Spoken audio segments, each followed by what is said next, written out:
नमस्कार, स्वामी विचार चॅनल मध्ये सर्वांचं मनपूर्वक स्वागत। मंडळी, दिवाळीतील महत्त्वाचा सण म्हणजे बलिप्रतिपदा म्हणजेच पाडवा।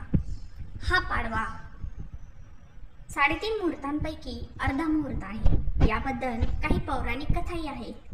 तर यामागचं काय कारण आहे किंवा हा सण का साजरा करतात, पाडवा का साजरा करतात किंवा पाडव्याला बलिप्रतिपदा का म्हणतात, हे आपण या व्हिडिओच्या माध्यमातून जाणून घेऊया।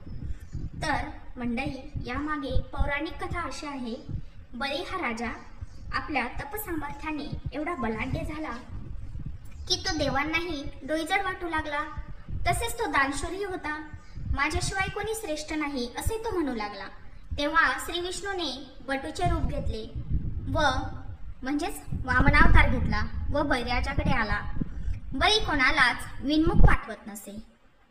वामनाने बळीकडे 3 पावले जमीन दान मागितली। बळीराजाने त्याच्या हातावर वचनाचे उदक सोडून तुला 3 पावले जमीन दिली असे म्हणताच विष्णूने प्रचंड रूप घेतले।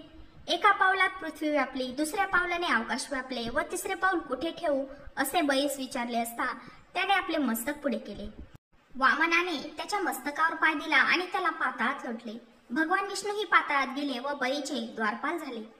त्याला कार्तिक शुद्ध प्रतिपदा हा दिवस तुझ्या स्मरणाचा राहील, तुझ्या नावाचा जय जयकार होईल असा आशीर्वाद दिला, वर दिला।